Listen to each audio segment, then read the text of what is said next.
What is going on, everybody, and welcome back into Barley Studios. Who's ready for another spooky, Christmas project? Now, you heard me right. This is going to be a Christmas project here in the studio. Who's excited? Now, before we get into the project itself, let's get into the introduction. Have you ever been walking through a store and randomly look at like items on a shelf or knickknacks or trinkets, and you think to yourself, I could make that? Now, as an artist, everybody probably feels this. However, just a run-of-the-mill person also probably thinks that they can make a lot of things. And in this situation, we're going to be making a project that is kind of centered around something that I found in a store. Now, that store being the Christmas store over in Pigeon Forge, Tennessee. We always go up there and go to Dollywood and go to the Knife Work store, as well as the Apple Barn and a few other places, and one of those being the Christmas store.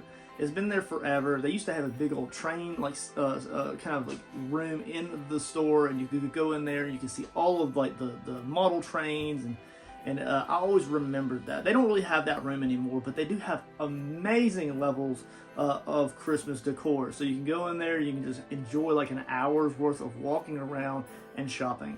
I'll tag them below if I can find any kind of YouTube or social media from their site, but definitely visit their website, as well as if you're ever in Pigeon Forge, Tennessee, on a short vacation or a long vacation, just enjoying the time with the family, make sure you check out the store. Now, as I stated before, we're going to be working on a Tumbler project. Now, this is the reference photo that I had taken in the Christmas store. Now, as you can see, it is kind of just like a wall, like a shelf wall decor type of thing. You know, it's something that just sits on a shelf. It's just decor. It's like a knickknack for that time of the season. I'm sure a lot of people buy it and they'll add it to like decor on like a table, a side dresser, or something like that. But as you can see, it does have a red glitter base. It has a Christmas Santa Claus belt that goes around the middle of it. It also has a candle holder at the very bottom, kind of interesting, and that's why it looks like a candle. It has some red glitter drips around the top of it, and as well as it has a candle light at the very top. I don't know if that candle light glows or not, but as spoiler alert, ours will. So what can you expect from this little project video? One is we're going to base coat a 20-ounce tumbler. Found it. So as you can see, we're going to be working with a 20-ounce tumbler for this project. It does have a handle, which takes away from just the overall cylinder type of look, but that's just a fun feature that we'll add into it. It's just the one that I have. I've been using this for different projects along the studio, and we're just going to go ahead and give a nice sanding, and then we'll begin this process. So what can you expect from this project? One, we'll be working with this tumbler. We're going to base coat this in a fire engine red from Krylon, and then we will glitter this here in the studio in a very royal red glitter. Very vibrant, very beautiful, and then that will be the overall base of the actual project itself. We will be sculpting out of clays. Don't know which type of clay. I might use creative paper clay for this. And then we will make a belt that goes around the center of the tumbler. I don't think that I'm going to make a candle holder base on it. We might, just as some fun, giggles. But I don't think that I will make it. I'll make a removable base that a candle will sit on. And then as far as the top itself, I'm going to make two types of drips. First, I'm going to make a glitter drip. Okay. We may use something different than we're usually using, maybe like a Hotglue, or maybe we'll use epoxy for that. And then what we'll also do is we'll create a custom topper that goes on that. We'll also have a layer of drips so that that top will sit right over the outside. A glow or a stained glass flame that comes out of the top with some LEDs. It'll give us an excuse to introduce some wiring into the circuit and just create a nice fun project that would sit on a trophy shelf. You can also drink from it if you wanted to detach the base and take that topper off, and then you just have a Christmas red with a Santa Claus belt type of look to it. Just simplistic, right? The overall tumbler itself is very simple, but the things that we're going to add to it are not. So we'll have fun throughout this project. This video in itself will be in an entire singular project, so you won't have to go looking for the other parts. But go ahead, sit back and enjoy as we go ahead and begin the process by let's base coating this in a fire engine red. I think it's going to be a very fun project. What do you think? Yeah? Let's get to it! Christmas! Alright guys, so welcome to my 4x4 post of painting right here. This is where I just kind of set all of my cups open top down so I don't get any kind of overspray in it, and then I'll just base coat it and then I'll wait for it to dry throughout the day. Again, earlier I said that I was going to be using Fire Engine Red. I was wrong. It is gloss red pepper. Look at the color. It's going to be absolutely beautiful and vibrant for us to get a good base coat before we go into the red glitter inside the studio. So let's go ahead and get this bad boy base coated. Look at that, guys. Look how good that color looks. Make sure it's spraying good. A few drips I'm not really worried about. I just want to make sure that I don't get any large drips that I would have to sand off. It's an absolute beautiful day outside today.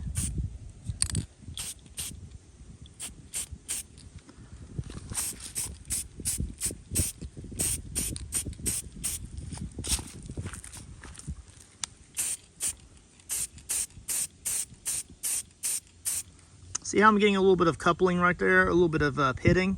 I must have had some kind of like clay or residue of some sort on the cup, and that paint's not wanting to stick right there. Because we're going to go over it with glitter, it's not a big deal, but if you were wanting a good clear coat, that right there, whatever is on there, that adhesive or oil or something, would be a problem.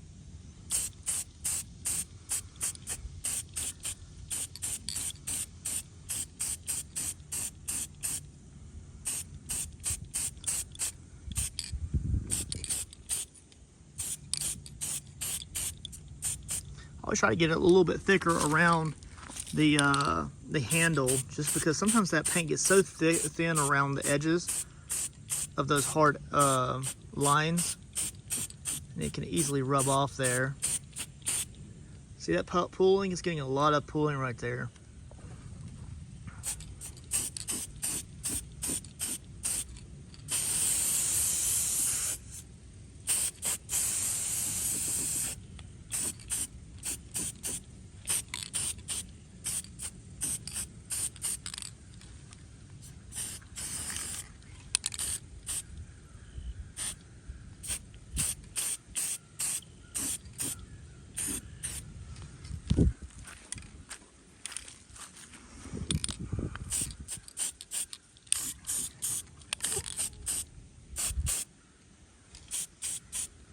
So it's pretty good. That's a good base coat. I laid it on pretty thick. Again, there's a drip right there. You see it? Right there. No big deal. And then we'll let this cure throughout the day. And all we're using that for is just to get a good base coat underneath our red glitter layer. All right, you guys, so let's just jump into the studio here and let's get starting on this new tumbler. Now we're again going to start off with this 20-ounce skinny with a handle, and we have a few products here that we're going to be using throughout the process. First of all, creative paper clay, number one, we're going to be using that, and of course we're also going to use a little bit of Sculpting original along the way. I want to kind of put the belt kind of halfway up the tumbler, and we're just going to kind of go with the flow, and we'll see how this turns out. Again, if you just kind of remember our reference photo, it's in the middle of the tumbler that leather belt is, and we're going to make ours a lot more realistic. Of course, it's going to come off almost as a 9 1/4 in diameter all the way around the circumference of the cylinder itself. We're going to use a permanent marker here, and we're just going to kind of mark off the general kind of width and depth of the belt that I want. So we're going to go ahead and make sure that these are kind of over marked on the outside edges of those corners. And the reason I do that is because when we layer in the first bit of clay and I trim those edges down, I want to make sure that they are easy to get down to, and I can get very exact cuts on that clay. So here we're going to pull out a little bit of creative paper clay. This has been sitting in the bag for quite a while, so I do need to put a little bit of moisture on it. With the magic of editing, we have our little water pot there. We're going to add a little bit of water to that, just with our fingertips there, as we knead that in and kind of condition that clay to be ready. Just a oblong sheet of clay here. We're going to go ahead and cut this up to pieces, as you can see. It's looking pretty good. and we're just going to go ahead and just slowly cut away pieces until we get inside that block. As you can see, I cut around the outside edge of it, the corner there, until I get to the corner, and then I will run my little dull carving blade down the length of the clay sheet that we have. Apply a little bit of water here with my fingers, and we're going to go ahead and get another layer of clay out here. Going to knead that in with a little bit more water, and then with the power of editing, we are going to have a sheet of clay here. Now this one I'm going to be a lot more detailed with. Of course, I do add a little bit of water to both sides, and that just helps it kind of blend together.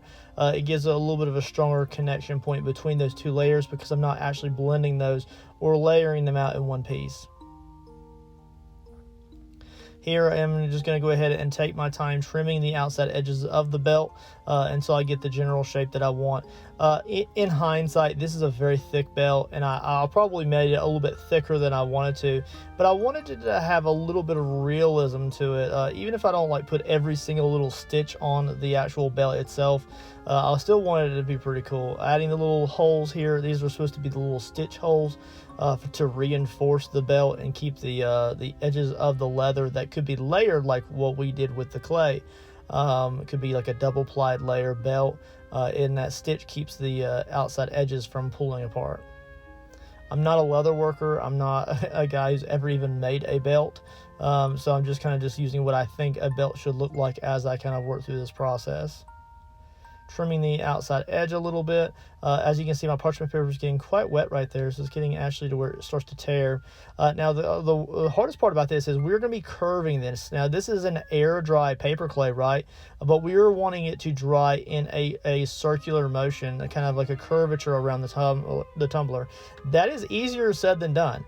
So what I did is I actually saran wrap around it, and it kind of held it into place, and I was very successfully getting a nice curved piece of clay. Anybody who's worked with clay before, curving clay is not easy, and curving an actual piece of air dry clay like this is even tougher, especially how thin it is. We're going to go ahead and kind of take an X-Acto knife and kind of trim out the inside edges of that air dry clay. The reason I do that is because I don't picture the belt being very clean cut on the inside edges of the belt, so I decided to go ahead and trim that with the X-Acto knife. I also believe that the overall belt is just too thick, so we're going to remove the two pieces here by cutting them in half, and I'm going to actually remove some dried clay from each half, and what we'll do is we're going to trim that down a little bit. So if I ever do it again, I'll just make sure that I kind of remedy these issues in the future. But hey, look, you can just see through these videos and some of the processes that I run through that not everything turns out absolutely perfect. And sometimes you just got to run with the process and just adapt. And if you want to change something up, maybe you have to redo a process completely, or maybe you can just kind of repair or fix what you have now. Now, I could have actually sculpted a completely new piece of leather belt as it is and made it thinner, but I decided to make it two halves and leave that indentation between the two because I'm going to use that as a teaching method later on in this video or in another one. And in doing so, I'm going to teach how to use a clay slip to kind of blend pieces of clay back together. So it's going to be kind of just a fun instructional video involving clay slips. Next portion here is I'm going to go ahead and begin working on the actual loop at the end of the belt as well as the buckle. Now I want to make sure that this looks relatively realistic in some ways, especially when we get to the detail painting. It kind of brings it to life. So what I'm going to do is, because we are going around a curvature of a tumbler and I wanted to remove it to work on it a little bit, this is a separate segment of clay here, which means I could separate these out before I do the last final adhesive layer and attach them together, as well as paint it. So right now I'm making that loop that's going to be at the end of the one side of the belt, and then the other side will be the piece that goes through the leather loop and has the actual holes in it.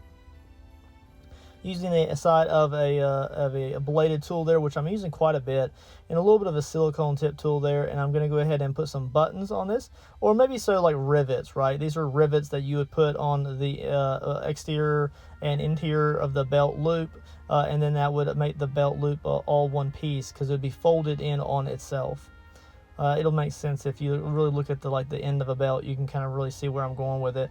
Now I'm going to actually make the tail end of the belt itself, and I'm going to go ahead and apply the same stitching, kind of almost to the very end of it. I do trim the end of it a little bit more, make it just more of a little bit of a tapered look to it. And then once I have the holes as well as that middle little stripe sculpted in, this is the actual loop. So when it comes off to the back side, it comes around to a rivet, and then you have two loops here with stitching on the inside. So one is for the actual loop that holds the excess of belt around the back side of the hip, and then this is the actual buckle itself, which I'm actually really happy with. It turned out quite well overall. Now I'm sculpting and blending this a little bit so I can apply the little finger. Is there a technical word for that? I don't know. A little finger of brass is going to be sticking through the actual eyelet of the hole for the belt loop. So I'm going to go ahead and make sure all of those recesses are visible, so that way when I do come in with a wash later, I am able to see that. And then after maybe a day or so, this is completely dried and ready to go. Now you don't have to truly wait for it to be completely dry. Like for instance, underneath the side where the parchment paper was touching it, it was actually quite wet still, but that doesn't keep you from being able to put an acrylic paint on it. You could go ahead and apply acrylic paint now, and it would be ready to go. You just have to wait a little bit longer maybe to let it dry out. I'm going to go ahead and cut this into two different segments here so that I can easily wrap it around.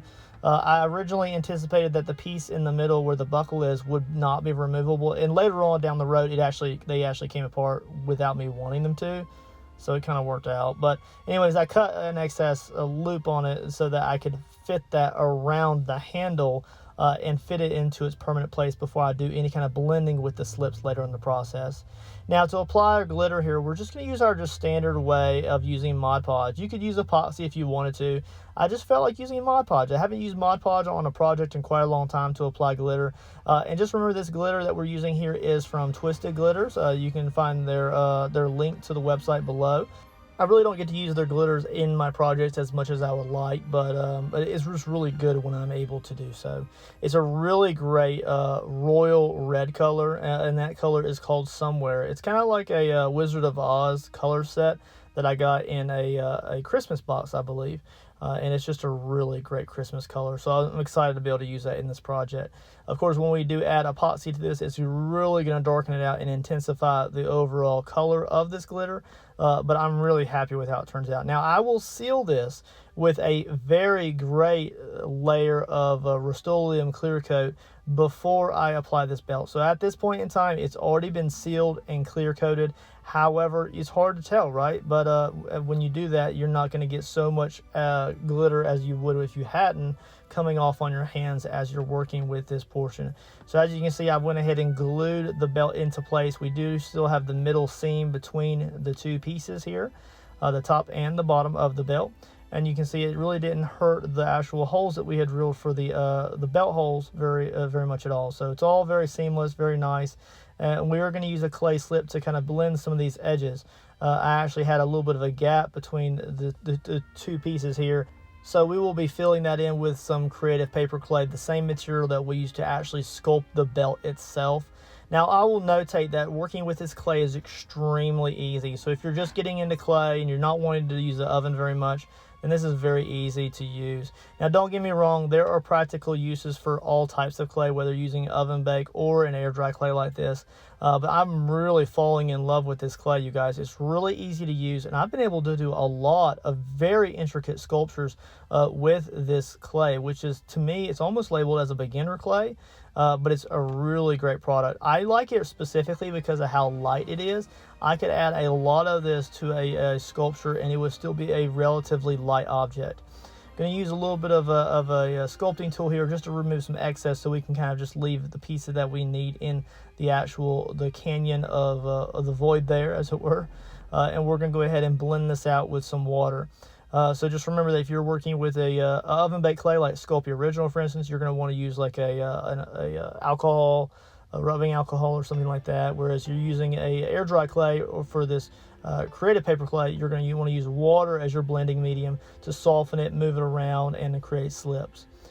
So you'll see some slips later on in the process a little bit, but maybe here soon I will make a video dedicated to just making air dry slips in general. I've been using it on a few different projects here recently, and I've kind of been building some of that content up so I can kind of like coalesce that into a singular video. So pretty cool.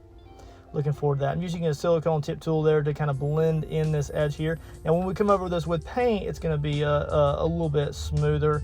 So any kind of excess that you put on there that just really isn't working out for you, you can just apply a little bit of paint to it, or a little bit of thicker paint there, and it kind of fixes any imperfections that you had when you sculpted in and blended those seams.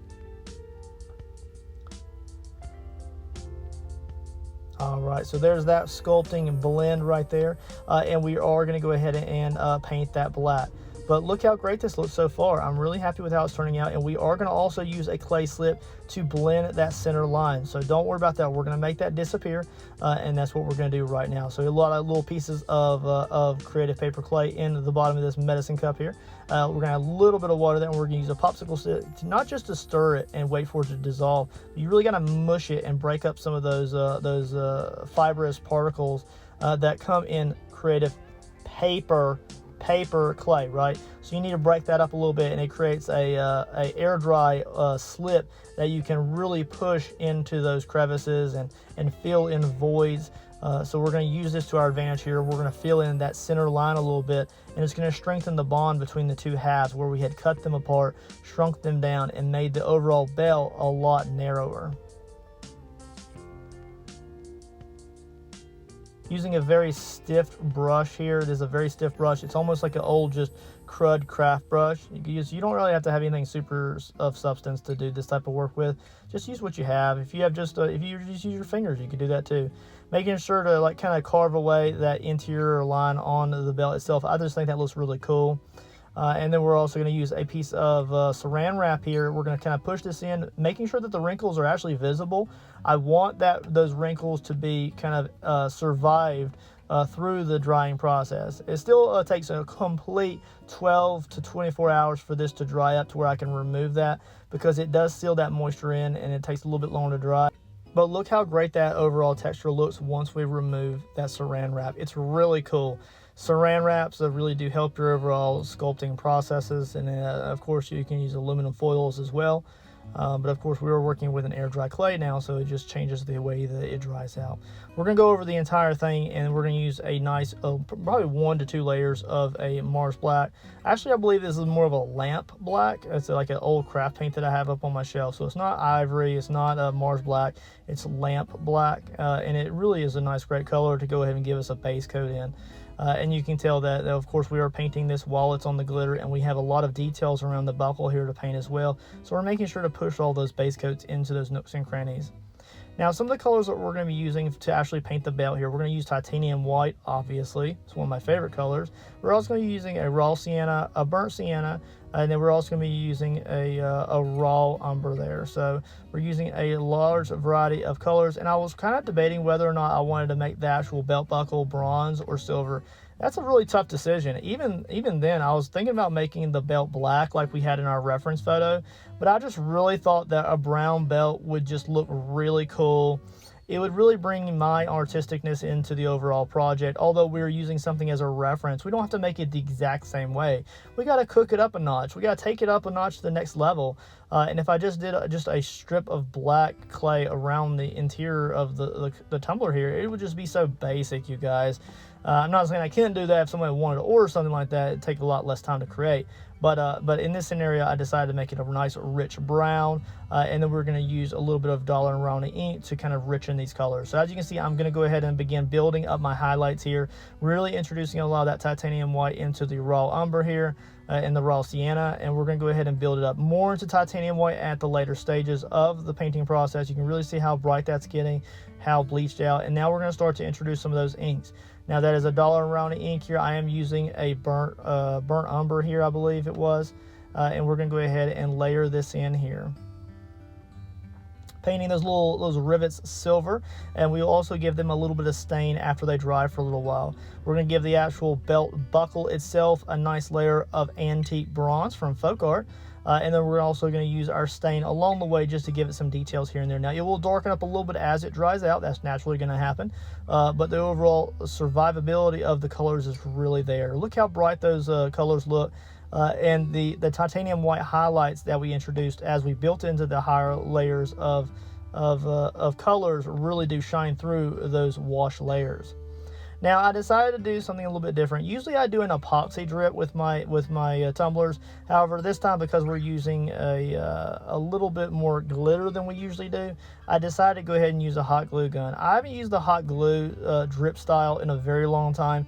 One of the reasons I really don't like it is because by the time I get to another segment, unless you do the drips one at a time, the glitter really doesn't adhere very well to it. There's some things you can do to kind of remedy that and kind of increase your overall success with it, but I'm just really not in love with the overall process of using the hot glue gun to apply drips to a project. Now, although this is more of like a room decor type of thing, you know what I mean?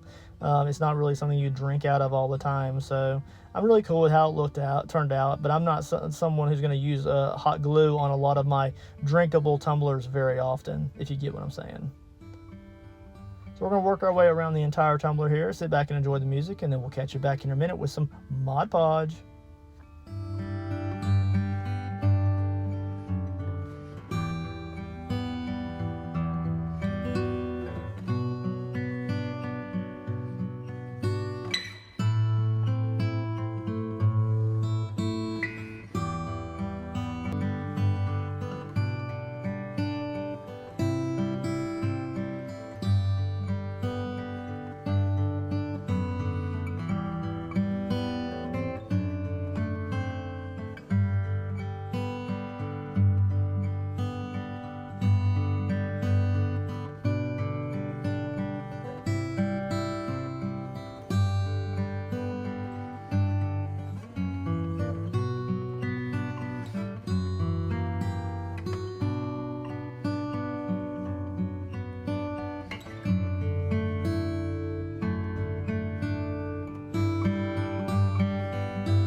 Alrighty, as you can see, that's my last little drip right there, and I did decide to bring that down to the actual belt itself, which means I do have a little bit of glitter on the belt before we do any kind of clear coats, but that's just something that I'll have to work through as I kind of brush all that off. But it looks really good. I was able to make those drips pretty thick overall. And then the epoxy layers that I put on to really seal this up, because I did decide to epoxy it instead of just leaving a beautiful clear coat, which I could have done that also if I decided to make it only a like shelf decor type of item, which is, I'm cool with that too, honestly. But technically you could also still drink from this if you wanted to. As you can see, there is what I'm talking about when you brush it off and you have a little bit of that glue. Sometimes it dries up so fast and cools off to where the glitter just doesn't really get a good adherence to the actual glue itself. And I'm not happy with how the glitter coverage is. I want that glitter to look very thick and runny right there. Even because we're going to do some later processes that really bring up the fun realism of the actual candle part of it. You can see it's just really not cutting it. So we will introduce a little bit of Mod Podge clear gloss into this, and what we'll do is we're just going to go over these drips again with another great thick layer of the same beautiful red here. So we'll go ahead and sit back, enjoy the process. I'm going to apply these just a little bit by a paintbrush here, and then once it's already layered in, then we can kind of let this dry, and then we can move on to the next stages of the overall process.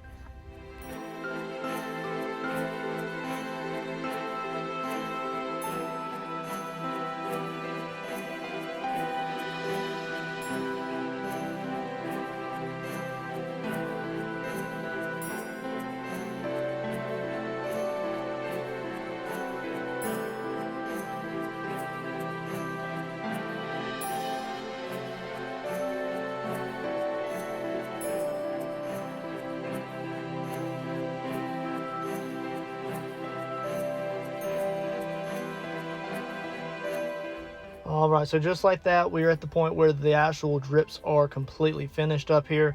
And we're going to start to work on the next portion of the overall project. Now, just be aware that this will get a very nice layer of a clear coat.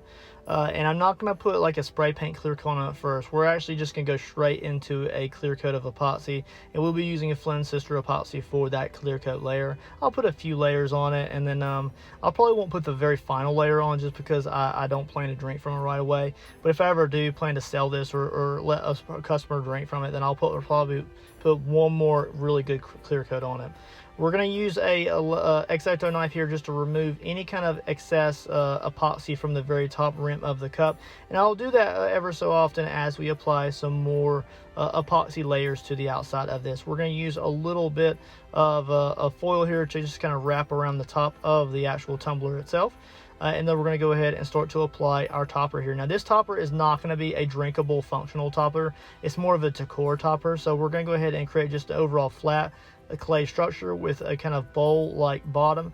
And then we're going to kind of roll this over on the edges of the actual foil here, which will create like a drip-like kind of pattern. And then what we're going to do is we're going to carve out the inside middle of this, and it will give us a nice, really great spiral, kind of like a candle effect. If you can imagine like the way the top of the candle kind of like curves and it has like a circular pattern, that's the overall kind of pattern that we're looking for. So you'll see here in a few minutes what I mean by that. But we're going to go ahead and carve away some of that clay here, and we're going to have a really nice shape overall. A lot of drips, a lot of like just nasty layers are going to kind of be built up over the existing drips that we have built up with the hot glue. Smoothing this out here a little bit with just some water here. I really didn't need to do this because I planned to sculpt remove so much of it, but I did it anyways, let's be honest. So we're going to go ahead and use just a carving tool here, and we're going to remove just little circlets of the clay until we can kind of get built, like kind of like dug down a little bit, and it makes it look like the candle's been burning for a while and it's kind of burned down into the top of the candle.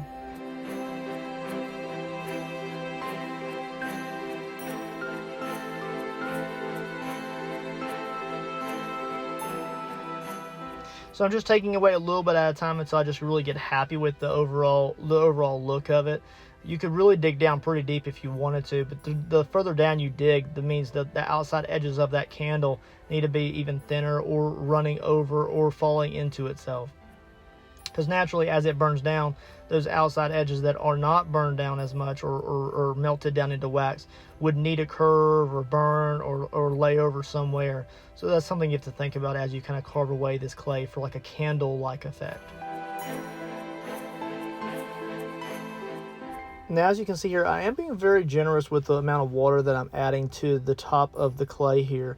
Now, as I apply that and just use this very stiff bristled, very kind of crummy craft brush, just to really smooth it out, let the water do the work for me, it's going to give it a really kind of like melted wax effect.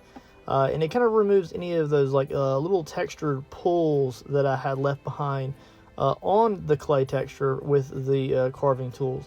I don't want it to have a lot of like ripple texture, a lot of like stimpling. I want it to be very smooth and very kind of ripply, like kind of like a water drop hits the water. We're gonna go ahead and remove this from the aluminum foil here, but look how great this clay is. It's very stiff, very easy to work with. Just hitting that with the tip of my finger there just to kind of demonstrate how hard that clay turned out to be. Now, I will say that the edges of those drips are a little bit thin, and that thin clay is a little bit fragile. So just be aware that although I am going to use a X-Acto knife here to kind of clean up the edges of these little drips, and I can kind of use a few different methods to strengthen those until I really truly let them dry out and see how they turn out. At this point in time, they're very fragile. We're also going to use an X-Acto knife here. I'm going to go ahead and kind of drill or kind of cut, drill, same motion, a hole in the middle of the topper here. Now, this is not for a straw. It would have been cool if I had applied the hole to it just specifically for a straw. But I want to definitely make sure that we include the LEDs that we kind of talked about early on when we were in the design phase of this project. Now, to create the little tube that goes through the actual topper here, we're going to actually use a piece of polymer straw. And it's actually like a project material that you can get at like Hobby Lobby, and it's mainly used for dioramas and kind of like model trains, model cars, and diorama type of things. So it's more like not really tumbler or like clay type of material. It's more so a plastic that you would use in terrain building and things like that. So if you're looking for that in Hobby Lobby, you would find that in the terrain building aisle. So you'll find flocking and model cars and things like that with those items. They also make those out of metal as well, but sometimes depending on the project, I just don't want to deal with the metal and risk that kind of like cutting into the wires that as I kind of push those into it. Sometimes it's just good to use plastic. I've got a pack of 3 of those, all the same diameter, for around like $3. Not too bad. So we're actually going to surprise you here, and we're going to be working on this as well. Now, this is the tray that's going to go on the underneath side of our candle that we're putting together. So I did sculpt this on its own, and I did not record this, guys, just because I didn't want to make the video overly too long. But just be aware that I kind of made this pattern, and I wrapped it around this kind of flattened out piece of clay, and then I textured the actual waxy part in the same manner as the topper.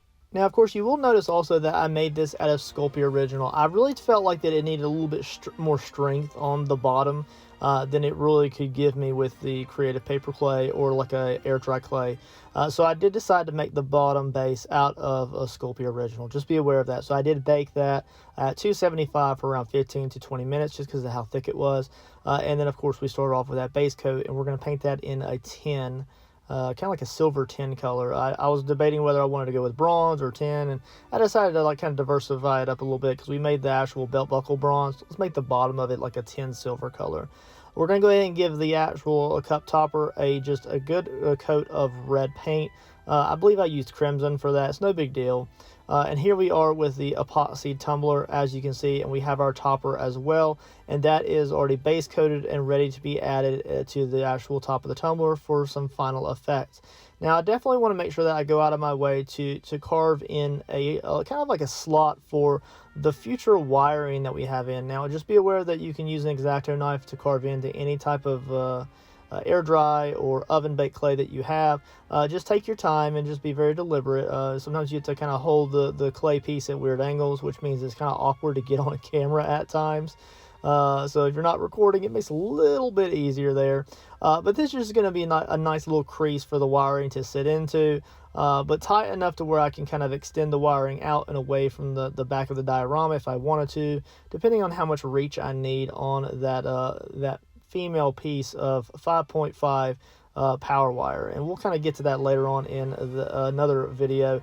I will include a little bit of the wiring in this video, but because of the length, I'm just going to kind of keep it nice, short, and simple, and we'll include the overall full length content of the wiring in a separate video.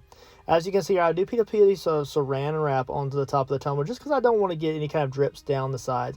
Now, what I'm doing here is I'm applying a little bit of UV resin to the exterior of the drips to strengthen them a little bit before I apply the same Mod Podge and glitter base that we did for the actual tumbler itself. Now, just be aware that I did get a little bit of I would say, a little bit of extra drips on the actual tumbler, a little bit more than I had really anticipated. It's not the end of the world. I do have to use a little bit of an X-Acto knife, and I probably will come in with a Dremel later on, like off camera, and I'll kind of like sand that down a little bit, just so that those drips aren't interfering with the kind of like the puzzle piece that we have here. So like it kind of locks into position. I was also not getting a really good cure with my itty bitty UV light that I usually use. So I did use my Hotglue, which is a 3D printing like canister UV light, and it is very powerful. It really does heat that UV resin up, and it really sets it up in an extremely great manner. I'll use this throughout this portions of the video, so just be aware you're going to see that pop in ever so often, and I really do use that quite a bit because it is like a circular item. I'm really not limited in having to hold like a UV light to kind of like make sure that it cooks it or cures it at a certain level or a certain height. Or intensity, as it were. I'm trying to look for the right word there. Help me, guys. Help me, guys. But as you can see here, we are going to go ahead and paint that. Look how like very clear that looks. It looks really good. And you can see we got it up off the tumbler now, and we're going to go ahead and apply a waxy film to this. Now, of course, we're going to go over the outside edges of this topper with the same red glitter, which is from Twisted Glitter. But what we're going to do is we're going to use a little bit of ember as well as a little bit, I believe it was lemon yellow. And then I'm going to give it a dab of crimson craft paint here. Now, as you can see, it's literally one drop, and that's going to go ahead and add a little bit of opaqueness to that UV layer. I tried it without the crimson, but it just was not as thick and waxy as I would like to have been. So we, again, mixed a little bit of UV resin with some inks and some a little bit of acrylic, and we're going to go ahead and paint this on. Now, we will do a few layers of this. And if you do your own method of this, you can do it in all sorts of different colors and methods, and really just have fun with the process. I do this in layers, so I do have to cure it each and every time. And you also want to make sure that it kind of really does get settled into all of the nooks and crannies, because you can get bubbles as it cures up, because the UV resin does kind of like tighten up and shrink a little bit as it heats up. And if it pops off of the acrylic base that we had already painted on there, then you do get a little bit of bubbles under it. Now, I don't think that the bubbles really do hurt this project in any way, but if you wanted a crystal clear layer of UV resin, then you would want to probably do something a little bit different as far as applying it, and maybe allow it to cure a little bit slower. I'm really hitting it with the UV lights in these videos and throughout this project, so just be aware, I'm hitting it with that UV light, and it is heating up extremely an extreme amount, and it's going to cure up. Now, here we are with another layer here. This is probably layer 3 or 4. But the real goal here is to make sure that it doesn't cover up the existing paint layer from below. You want there to be a little bit of transparency, because when that flame on the top of the candle, or the wax dripping down the exterior edges, or even just the kind of rim of wax around the top of the candle as the wick burns down into the wax candle, you want to make sure some of that solidified wax is still there and visible.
Jumping back over to our kind of small tray that we have at the bottom of the overall diorama.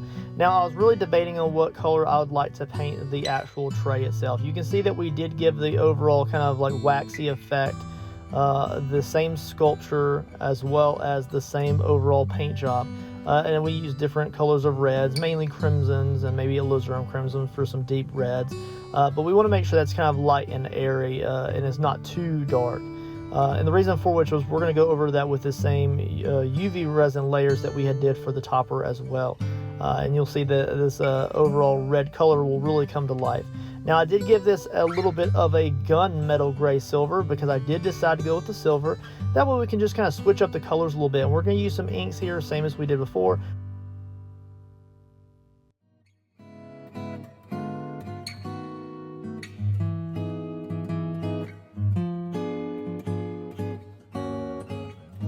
And just to restate, we're going to be using ember as well as lemon yellow to give us this waxy layer over this awesome base here. We're going to be using UV resin again for this project, so just be aware that we're using a lot of UV resin in this diorama. I think I'll use almost an entire small container of it, so if you do something like this, make sure you get a lot of UV resin. We're going to be using just a few drops, maybe about 6 or 7 drops of the actual ember, and then we'll use maybe 1 or 2 drops of lemon yellow. We're using like lemon yellow mainly to give it more of a waxy yellow type of base, but it's really not necessarily. If you only had the one red color or something like that, or a blue if you're making a blue candle, or white, you can definitely run with whatever color you have. We will again use our finger here to apply this just in a nice general, very generous layer. Again, is a lot of transparency here, so you want to make sure that you do not cover up all of those beautiful little colors that you added in. So not only is that sculpture of the rippling waxy effect supposed to survive this process, but it's supposed to be visible through these UV resin layers, and it's supposed to make it look like the candle is melting down and it's melting this wax, and it has solid cooled off wax underneath. So there we are hitting it with a little UV light. It wasn't cutting it, so I had to use my other UV light, which is designed for the 3D prints. Much more powerful, and it really does heat up that UV resin a lot. Counting down. We are also going to go ahead and apply a little bit of sterling silver to the actual paint job of our metal tray here.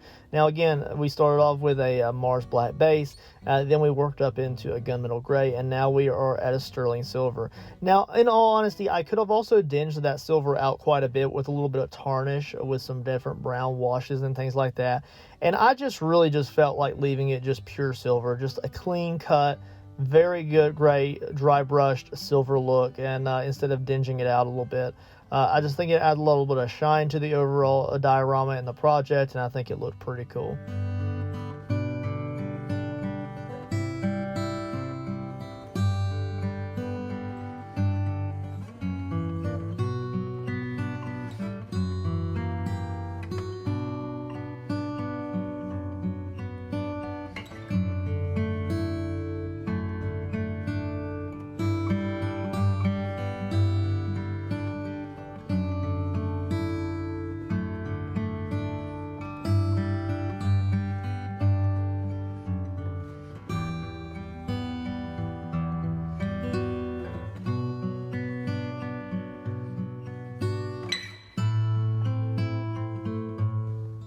Alright, you guys, so as we finish up with the little tray here, just remember that I came back later on and I went ahead and gave this a Rust-Oleum clear coat over the silver paint that's on the sides and the bottom. And I try not to get too much overspray on that waxy UV resin base. As you can see, it was an absolute grazing effect. And it turned out exactly how I wanted it to. Here's our tumbler already epoxied. Now I've already put about 2, maybe 3 layers of epoxy on this, and it actually could probably use 1 more layer around the top of the tumbler just to kind of smooth it out a little bit extra over some of that glitter. Here's our topper here, and they do match both the bottom tray as well as the topper that's going on top of the tumbler here. As you can see, it also has the same overall wax melted color. So that's very important, just to make the overall piece a little bit more like one piece of artwork instead of 2 separate pieces, even though we created them at 2 different times. As you can see, we already have a UV resin stained glass flame effect. Now this in itself was going to run this video way over an hour, and I decided not to include that in this video. I know, shame on me. However, I will link the creation of that UV resin flame at the very end of this video. That way you can kind of see how I created that. It's a lot of back and forth between using UV resin and the UV light just to kind of make sure everything cures up in the right order. Now I did create that in a lot of different stages, but it's very fun. Definitely wear gloves, keep the room open to the air so you can get a lot of air movement and you don't have to smell a lot of that UV resin. Now what I'm going to do now is I'm going to dress up the overall tray and just make the overall piece of art look a little bit more professional here. Now obviously this is all handcrafted, you know, so a little bit of roughness around the edges is completely okay. It's not like it's some kind of manufactured reproduced piece of artwork here. This is made from the studio by my hands, and I'm going to go ahead and apply just a little bit of it's not really a Teflon, it's kind of that like old gem mat, or it's that kind of mat that you would put on in the bottom of like tool chests to keep your tools from rolling around, like wrenches and screwdrivers and things like that. It keeps things from getting scratched up too much. And we're going to go ahead and apply a little bit of that to the bottom of the tray here. Now this is going to keep it from sticking even if the spray paint that we applied to it isn't really sticky. If you leave spray painted items on like painted shelves for long amounts of time, then eventually it can kind of bond to it, and it can create pooling on either the spray paint base or the actual painted shelf. And I just don't want to have to worry about it removing paint from anything later. So we go ahead and give that a professional layer of protection on the bottom, as well as a little bit of a carpet insert right there. So we went ahead and cut out just a little piece of black carpet, and we're going to go ahead and use the same E6000 to apply this to the insert of the actual base itself.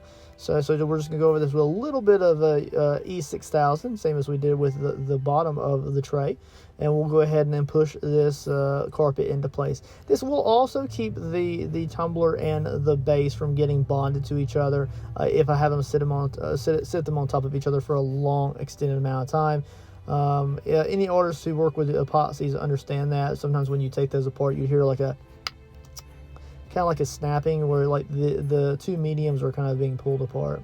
And I just want to keep that from happening. That way it's just a little bit more of a seamless piece of artwork. Cleaning that up a little bit, get some of that dust off there. It's been a while since I've used that roll of carpet, but it's good to pull that out, and as you can see, it really does dress it up quite a bit. Makes it look really nice. Here we are putting the tumbler in its little slot there. Now it's a little bit loose. I didn't want it to be overly tight there, so that's very important. It has a little bit of give and take to it. One of the last stages of this overall project is we're going to introduce a few of these LEDs into the project here. So I'm going to pull out some materials as we run through this process, and it's just very fun, very laid back. And I may even make its own individual video to go in the circuitry and wiring playlist here on my YouTube channel, just because it's not very often that we work with LEDs, but when we do, it's kind of just fun to sometimes people just want to watch just that one little area of the project, and I'm completely okay with that. So I'm going to go ahead and introduce 3 LEDs here. Now these are 9-volt LEDs. They require quite a bit of power, so you can't just use a single 9-volt little battery to power these. And of course, we're going to go ahead and apply 3 of these just so we can give that little flame effect that we had created a really great glow here. Now originally I planned to have these kind of like angled at different points and different trajectories inside this little resin bulb that we created. But I decided to keep it very simple overall. So what we're going to do is we're going to feed all 3 bulbs and the wiring down through the little straw that we had created in the sculpting process for the topper. And we're going to go ahead and pull that down. Now, although the bulbs are kind of like sticking out of the top and they're keeping that stained glass resin bulb from moving, we could technically at any time in the future replace this little UVresin flame effect with a different color. So if I get tired of seeing the blue and the yellow and the little bit of white there, then I can always switch it out for like a very royal red or a royal yellow or maybe like a cadmium orange or something like that. So I can really switch up the color combination. So if I get tired of seeing the same old thing, then you can do that. If I went ahead and UV resin that to the actual topper itself, although it would be one piece and it will be a little bit more seamless, I wouldn't be able to replace that. So sometimes it's good just to kind of have things to where you can kind of move them around and switch things up a bit. But as you can see here, I'm just going to go ahead and pull these wires down through the straw there. And again, the wiring will be inside the actual tumbler itself, so you won't actually see any of that. We're going to pull those down until they kind of dead end on the ends of the wires. There's a little bit of heat shrink on the end of each little node of those bulbs, both negative and positive. We're going to go ahead and pull out some heat shrink as well, depending on what size I decide to go with. It kind of is random. We're also going to pull out my soldering station. I don't get to use this very often, and it does have a heat gun attachment as well. So I'm excited to be able to pull this out and just have fun using this here in the studio. I'm going to go ahead and strip back each individual wire here, both tip and ring. And then we can get to starting on using the soldering gun to put these all into a rat tail splice. We're going to use a rat tail splice again. I used the same splice that I had used for the Austin Powers Stolen Mojo tumbler, which I'll link that at the very end of this video as well, just for some fun. Now, because this is its own singular video, I will also link the UVresin video as well at the very end of this video, so you can see either one of those. making sure that those two wires and the bulbs are kind of pushed together. Make sure I got the right ones. I try to keep them like labeled here, so if I ever want to remove one because it stopped working, then I can easily just snip that one and then just pull it back up through the wire straw, and then it would be as if it was never there. I could always just easily get rid of these if I need to, and then I could just replace the one that's faulty. So I'm going to go ahead and use a little bit of clear heat shrink, and I'm going to go ahead and attach each wire individually together, and it kind of just isolates each individual wire. We are going to go ahead and get the heat gun out here. Now this is, like as I said before, a part of my soldering station, so it is not attached to an actual wall plate. It's actually attached to the front of my my heating element here. Now that I can adjust the temperature on that so that I can use a lot hotter temperatures on the gun itself, or I can just like lower the temperature and just use it to dry things. So it's just really easy, and it's really nice to have it. It's definitely a next level type of tool here in the studio. Like I said, I don't get to use it very often, but it's very nice when I can. We're going to cut off a little bit of extra heat shrink here. I'm just going to go ahead and just use half a tube of that, and I'm going to go ahead and attach all of the wires together. Just like that, we got those wires kind of attached together, and then we can go ahead and separate those out after we hit that with the heat gun again. And that just really tightens them all together and makes them nice, neat, and tidy, so they're not just flailing all over the place when we get the actual topper on the tumbler itself. As you can see in the background, that tumbler is just waiting for this topper to be sat down on, and then we will have a full-fledged Christmas little diorama. Apply a little bit of heat shrink to each individual wire here, and we will use that to make sure that we cover and isolate those soldering joints. That way we don't get any kind of shorting between the wires. Again, we're going to be using a rat tail splice, as it were. In a way, you're doing the same twisting motion that you do for a rat tail splice, but it's like a continuous from one wire into the other. So I don't know if it's really technically a rat tail splice, but we're going to run with it, and that's what we'll call it. Twisting these together real quick. So we're twisting around the actual wiring feed that will feed the adapter for the wall, electrical wall plate. And then we actually have the wires from the bulbs themselves. Turning that on there, we're going to go ahead and get our soldering station out here. A little bit of soldering iron work here. Very simplistic. We're not going above and beyond. We're just going to hit it with some solder. I don't really like the solder that I have right here. I usually use a fine gauge solder, but I don't have any of it left, and I still wanted to get this done. So I have this really thick solder, and it drops a little bit more down than I would like to see. But I'm going to go ahead and distribute that along the wires here, and then make sure it's all nice and smooth, and then we'll go ahead and heat shrink the heat shrink onto these solder joints. Being very generous with the amount of solder that I put on there, making sure I get full coverage. One of the wires was pulled back just a little bit right there, so I want to make sure I get that covered and protected with some of that solder.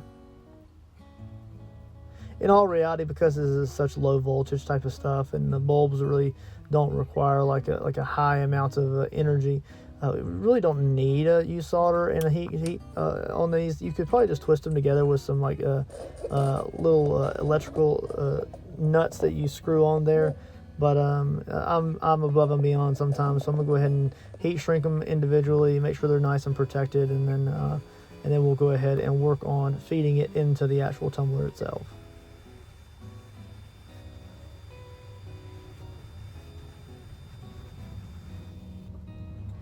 Alrighty, so we're going to use just two little simple zip ties here from my toolbox. That's an electrical toolbox. Its sole purpose is just electrical work, whether that be soldering or if it's just working on the trailer or lights on a boat or anything like that. So that's all it's dedicated to, is just electrical work. So it kind of follows me in the house from the shed and so forth, but it usually stays out in the shed because it's just a comprehensive toolbox of all my electrical stuff. As you can see, I went ahead and zip tied up the excess right there. Now, it's not exactly pretty. I could go ahead and dress that up with a nice cover if I wanted to, but because we always wanted to keep it kind of exposed where we can work on it and replace things in the future, I could always just completely cut these out, replace the entire UV resin flame, or change the colors of the bulbs. But for now, we're going to go ahead and just sit that down on there, nice, neat, and seamless. And then we'll go ahead and be ready to roll into some awesome glamour shots. Now, of course, remember, I did section off that one segment of the UV resin work. But like I said, I want it to be in its own individual playlist under the UV resin here on my YouTube channel. And that also allowed me to keep the video here under an hour. So if we can keep the video kind of shorter, then we will.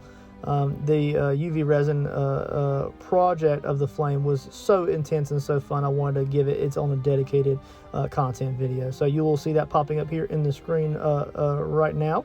And you will also see the Austin Powers 3D Mojo tumbler, Stolen Mojo, popping up as well. What do you think, guys? I thought the little UV resin light turned out great and is such an upgrade as far as artistically from the original that we had taken a picture of in the Christmas shop in Pigeon Forge, Tennessee. I'm really glad with how we were able to upgrade the overall belt. Instead of black, we went with brown. It looks more realistic. I made a realistic wax kind of sterling silver tray to go on the base, and that is removable as well with that carpet inset. And then, of course, we made a topper out of creative paper clay as well as the same waxy kind of texture. Then we made that UV resin stained glass flame, and we of course introduced a few LEDs into that, which will feed a 5.5 millimeter electrical adapter for an outlet. Pretty good, you guys. I hope you guys enjoyed this Christmas video. I will catch you guys on the next awesome video. Have a great holidays, and I will see you later. Peace.